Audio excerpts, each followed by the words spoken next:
Maayong gabi mga igsoon, mga kaigsoon nato nga nagsubaybay diri nga programa Jesus is Forever sa CBC IPI CDO. Maayong gabi sa mga kaigsuonan nato diyang napita ang nagsubaybay niini nga programa nga ingon man sa atong mga kaigsuonan sa mga lagyo nga bahin sa Luzon man, Visayas or Mindanao or bisan pa man sa mga kaigsuonan nato nga nagsubaybay sa laing nasod. Mayong gabi, mayong buntag or mayong hapon kung unsa man ka oras nga naminaw karon diya mga igsoon o inubanan sa itong mga kaigsuonan diya sa Mantibugaw sa Bukidnon nga bahin labi na sa Glorious Christian Fellowship Church mga members nato diha nga nagsubaybay niini nga programa. Mayong gabi diha kaninyo mga igsoon o aniya na punta sa karon aron sa pagbuhat sa mga buluhaton diya sa tumbuhi nga Dios. So igsoon aniya na puntay awit karon nga atong pagadalon o ang title niini is gikinahanglan ka.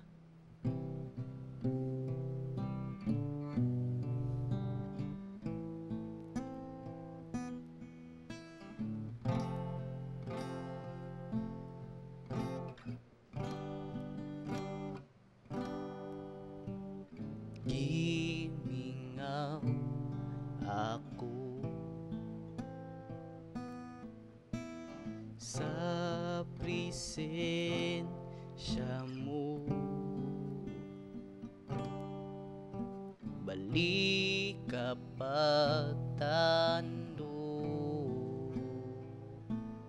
ang kasing-kasing ko.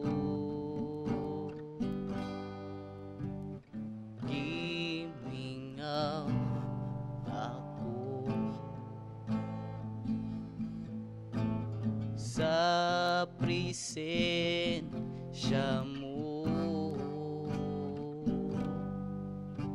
balik ka pagtando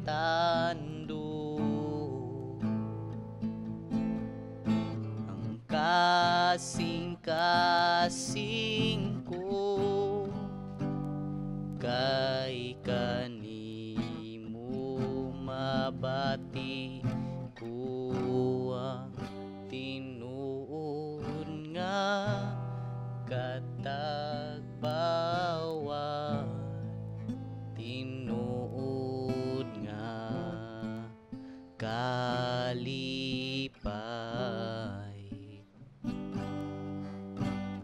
di pangandoy ko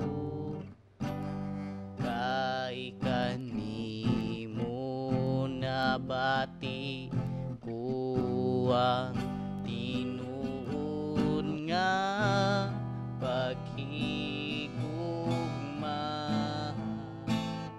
O Jesus, ikinahanglan ka.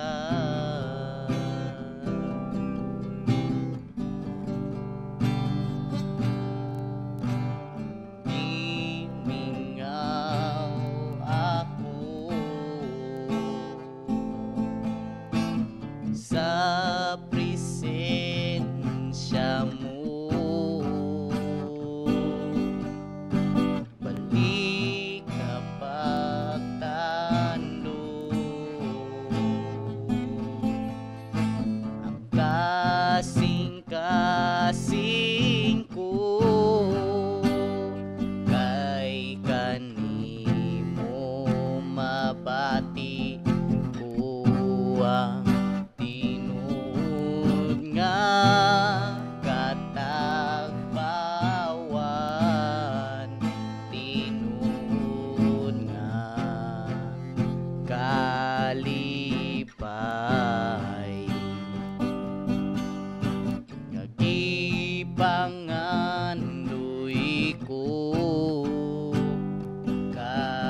bati kuwang tinuod nga katagpawan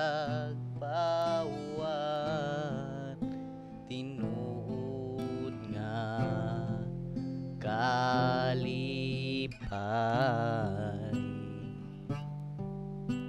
nagipangandoy ko kay kanimo na bati kuwang tinuod mo paghigugma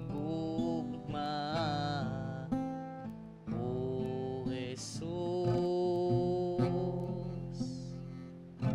gikinahanglan ka.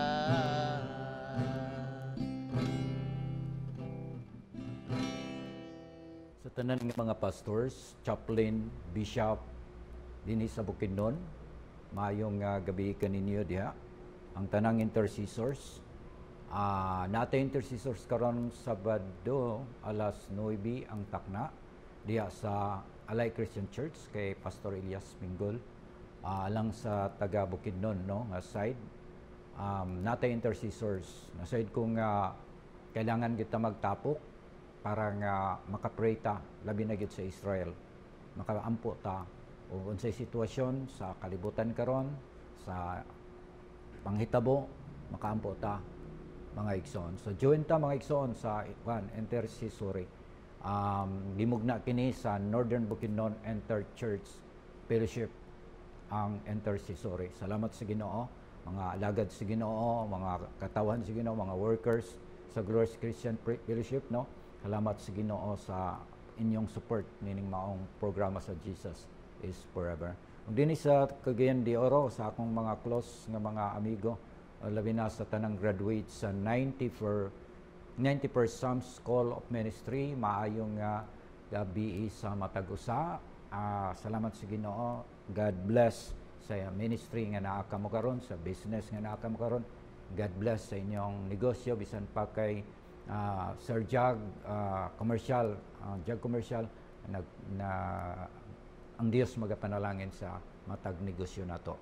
So salamat sa Ginoo usab sa tanan nga mga kaigsunan abroad, no, mga diha sa Malta. Salamat sa mga kaigsunan nagsuporta sa atong programa, og sa Qatar bisan di tuod lalim ang mga panghitabo nila diha karon, no, kaguriyang. Pero nagampot ang maabot gyapon o banos gipong kalinaw niini.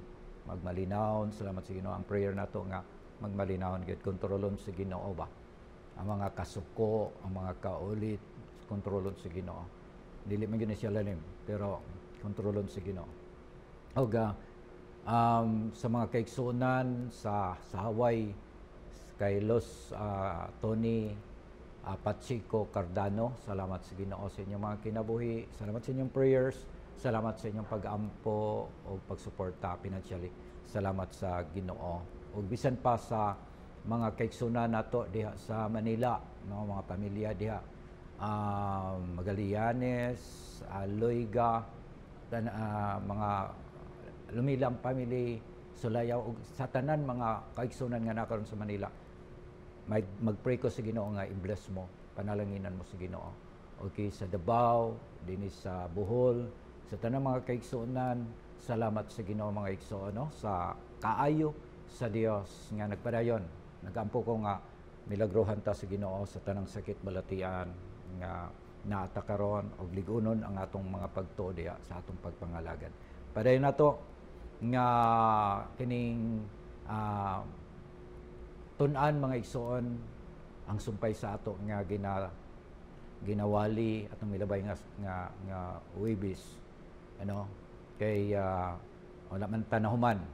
So padayon nato mga igsoon diha sa Hebrews chapter 12 verse 1. One verse lang akong basahon mga igsoon, din tuloy na din ta sa ato nga kining mga spiritual hindrances. Kinahanglan sa nato masagiran kay ato nang ginahimo, ginabuhat na nato hindrances man diay ito. So atong kuan ba, ma-acknowledge, mailhan nga ingana diay. Okay, so Hebrews 12 12:1. Busa sanglit ginalibutan man kita ingon sa mabagang panganod sumasaksi iwakli ta ang tanang kabugat ug ang sala nga nagapiit paglikos kanato ug dalaganon ta nga malahutayon gayod ang lumba nga atong ginaapilan. So mga puntos nga gustong ipaabot sa Ginoo sa matag usa. Kanang gitawag mga igsoon, number 1 is witness, no? Mga saksi. Ginalibutan kita sa mabagang panganod sa mga saksi. So tungod kay daghan tao naglantaw sa ato, daghan saksi nga naglantaw kanato, ato paningkamutan sa ato kaugalingon nga kanang makahimo ta og maayo, makabuhat ta og maayo, dili nato pas anon ang mga kabugat, no? Iwaklin ta ang tanang kabugat ug ang sala. Atong iwakli mga igsoon nga mao kana siya ang nagapiit paglikos kanato. So kadaghan kaayong nagwitness, daghan kaayong nagsaksi, naglantaw sa ato ug atong dalaganon sa malahutayon gayud ang lumba. So mao na siya mga igsoon ang gusto sa Ginoo nga mabatunan sa matag usa, daganon nato ang lumba uban sa pagkamapailubon, no? Daganon nato ang lumba uban sa pagkamapailubon. Now ato mang nadunggan atong milabay nga simana mahitungod sa gitawag mga igsoon, ang number 1 spiritual hindrances is worldly allurement, katong prevented escape of Lot's wife nga sa Genesis 19:26 nga nahimo siyang haligi nga sin. No, why? Because na disobey niya ang gisugo sa Ginoo kaniya. Na disobey niya, ayaw paglingi, straight ang imong inyong paglakaw, inyong pagdagan, ayaw paglingi. So, but pasabot nga dapat walay gikawilihan nato nining kalibutan. Okay? Dayon ikaduha, the attempt to use the equipments of King Saul delayed David to kill Goliath. Okay, ani nga mission mga igsoon sa inay mga delay na madilita sa mga trabaho, sa mga gimbuhaton. Why? Because naay mga sitwasyon nga mababagan. Matud pa ni David sa 1 Samuel 17:39, I can hardly move. And he exclaimed and took them up again. Okay, the armor. Yang gihubo kini pagbalik mga igsoon tungod kay di naman hinon siya kalakaw. Nabugatan naman hinon siya. Number 3, mga igsoon, discouragement oppose the building of the wall of Jerusalem, Nehemiah 14. So si Nehemiah mismo maoy sentro sa istorya sa rebuilding the wall, because nabutang sa kasing-kasing ni Nehemiah ang pag-rebuild sa wall. And then ani nga sitwasyon, ani nga hitabo, ana nga panahon na wala gyud siguro nagahuna-huna nga i-rebuild na to ang wall, atong pandayon ang wall, pero wala gyud action just like Nehemiah. First nga gibuhat ni Nehemiah before siya nag-adto sa mission, mga igsoon, nagpuasa siya. Nagpuasa siya. And then pagkahuman niya nagpuasa, nagpresentar siya sa hari. Nga tagaan siya panahon nga ma-rebuild niya ang wall. Siya gyud mismo dili kay kanang bitang mag-duty siya sa hari, iya lang ipiyal. Dili, siya gyud mismo nangunay sa pagsaksi o sa kanang leader sa mga tao nga rebuild sa wall. Okay? So ang naitabo din mga igsoon, nganong nahimo man ni siyang hindrances or spiritual hindrances, mga igsoon, tungod kay discourage ang mga tao. Kapoy na kaayo ang mga tao. Kapoy na kaayo ang mga tao, and then naapagidaghan nga kalat nga dapat nilang buhaton. Dili lang kalat mga igsoon, dili lang kay basura, nga baga kayo nga basura, daghan pa kayong trabahoon, unya daghan pa gyud kay basura, dili lang kana, kundi naapagyud kaaway sa atbang nila nga nagabantay lang sa ila na masipyat sila. So, ambot pasabot mga igsoon nga dili basta-basta ang ang ministry nga naa sila. Just like sa atong ministry, naga-ministry ta sa pagpadayon sa pagpadanag, pagpasiga sa suga nga gipiyal sa Ginoo sa ato. Nagapadayon ta sa ministry, dili siya moingon ta nga sayon, dili sayon. Dili ka moingon nga wow, tsada kaayo ang ministry kay walay mga opposition, walay mga pagsulay. Maigsoon, dili nimo makita ang mga opposition. Dili nimo makita si pagsulay. Nga naman tungod kay wala man malipay ang kaaway nato. Wala man malipay si Satanas. Nga nagministry ka, wala siya nalipay nga nagpasiga ka sa imong suga. Wala siya nalipay nga nagtabang ka sa imong silingan. Wala siya nalipay nga nangampo ka sa masakiton. Wala siya nalipay ana, naakay kaaway. Muna nga dili siya easy sa pag-ministry lang, nga dili ka mag-pray, dili ka mainampuon, walay sacrifice nga imong ginahimo. Dapat naa kay fasting and prayer. No? So, discouragement oppose the building of the walls of Jerusalem. Pero naagyapon pamaagi mga igsoon.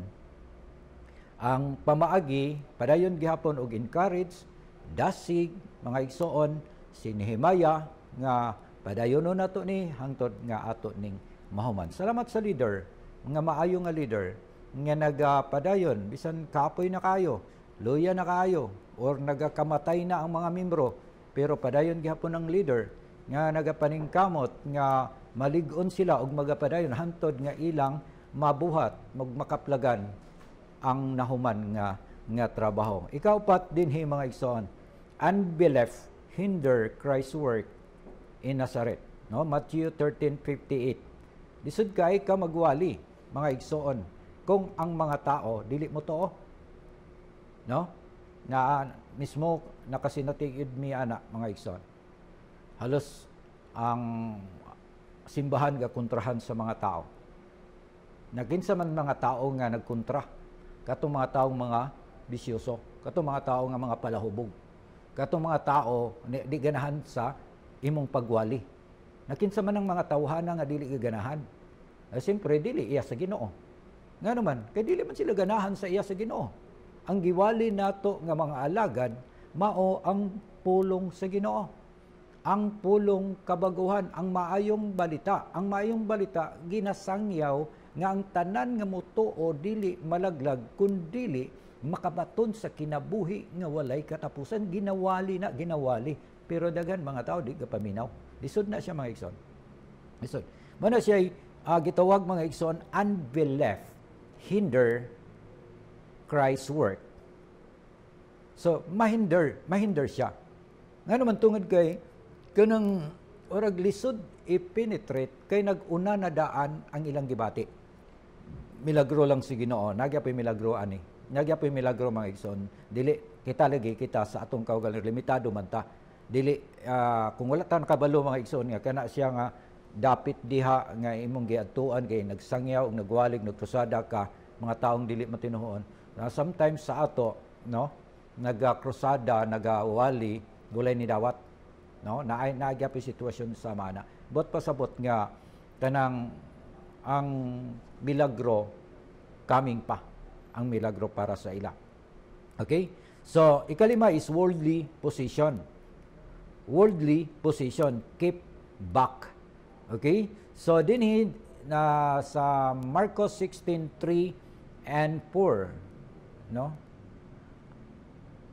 Matthew 19:22, Matthew 19:22. Ang usa ka batan-ong dato miduol ngadto kang Ginoong Jesus.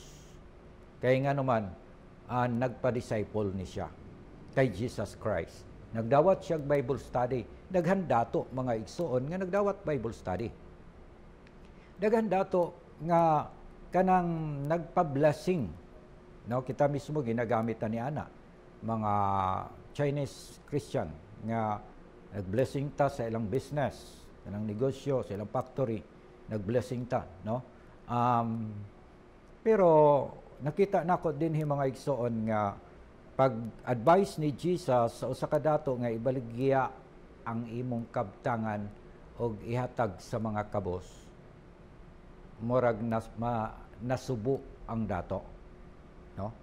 Nasubo ang dato. Nga naman, worldly position.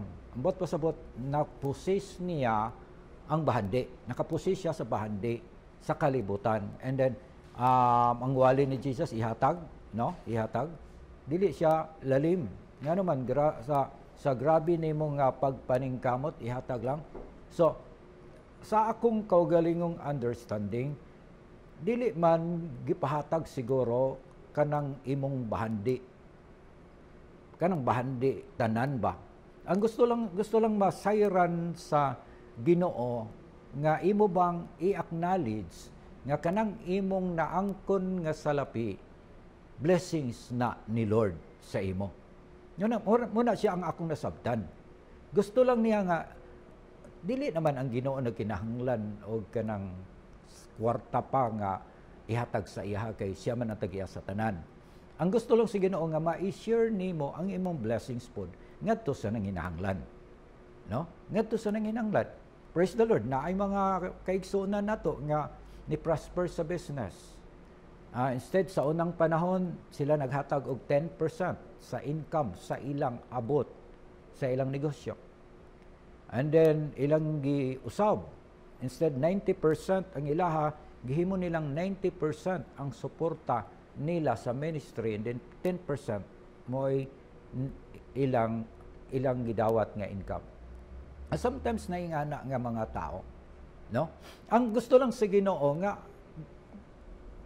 imo bang gahinan ug buhisan ang Ginoo sa imong sa imong abot, sa imong sweldo, imong buhisan. 10% imong ibuhis. Kana lang nga butang mga igsoon ang gipangayo sa Ginoo.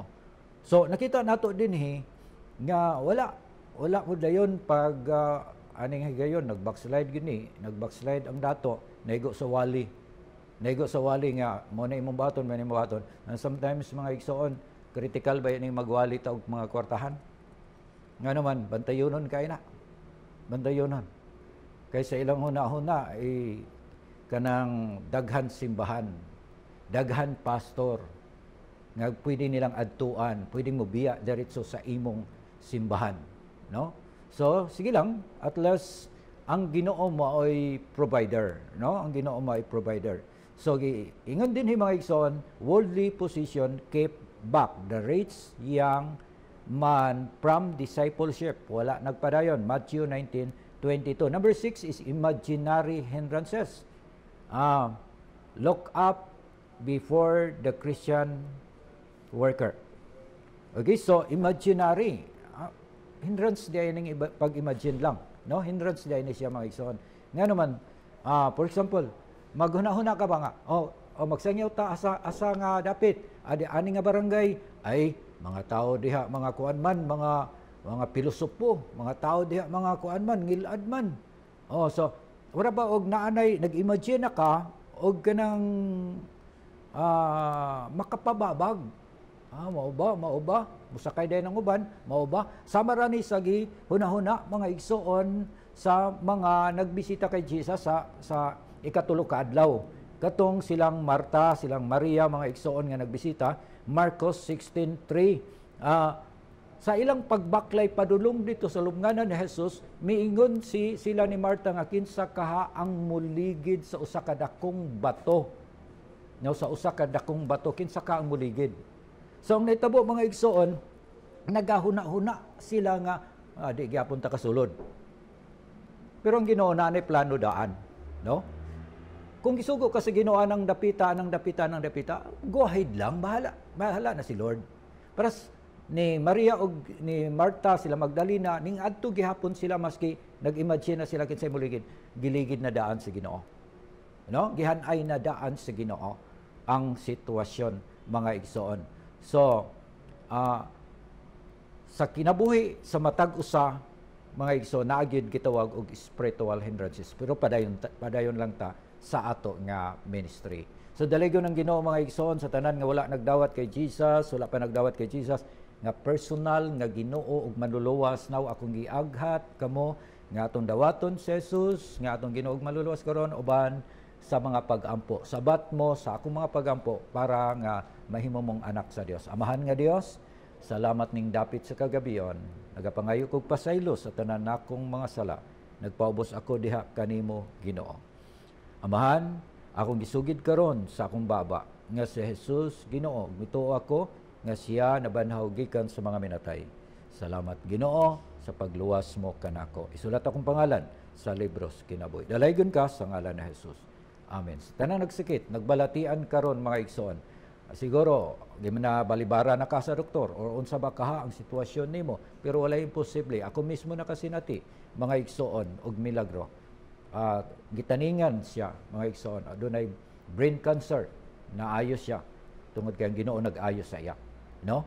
Salamat sa Ginoo sa milagro. Munang ako karon nag-challenge nga kung naamoy sakit, tuuhi lang nga ayuhon ka sa Ginoo. Sige, magampo ko para sa imong kaayuhan.